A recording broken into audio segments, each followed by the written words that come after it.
The Alpine Triangle is a Trout Unlimited sportsman-led campaign to protect the BLM land that is defined by the communities of Lake City, Silverton, and Ouray. What we'd like to protect here is the mining and cultural sites, the recreational resources, and the sporting values associated with this BLM land. It's accessible from the Lake City side, the Durango side, or the Ouray side, and the entire BLM area associated with the Triangle has 195 miles of dirt and four-wheel drive and extreme four-wheel drive roads. It's the headwaters of the Compadre, the Lake Fork of the Gunnison, and the Animas Rivers, which are some of the best trout fisheries in the West. And also it's summer range for the 19 to 20,000 deer and elk that reside in the area. Well, it truly is one of the most unique sporting and recreational resources in Colorado, absolutely. And most notably because of the access, the dirt road and four-wheel drive access into this area.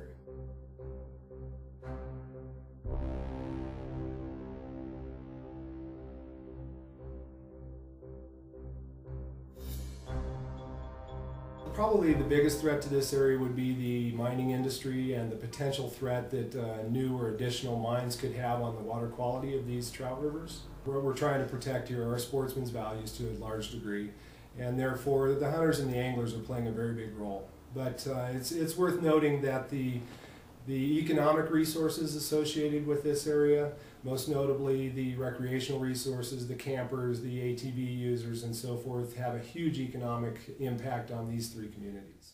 The visual resource is absolutely stunning. It's incomparable in its visual resource, one of the most beautiful places I've ever seen, period. And again, this is the headwaters of three amazing trout rivers.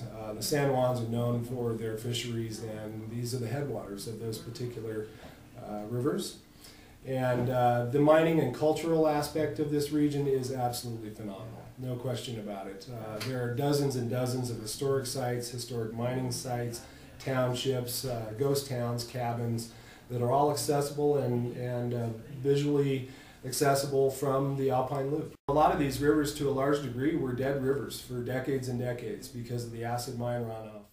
It's being cleaned up as we speak. There are groups who are correcting those problems, and these rivers are becoming better fisheries every year that those cleanups are done.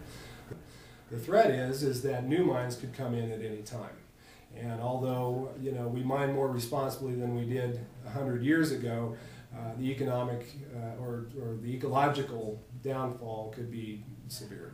Well, one of the things that we would advocate for is our belief system that these resources up there are worth much more economically for these three communities as a visual resource, as a recreational resource, and as a hunting and fishing resource than it would be as a short-term mining resource.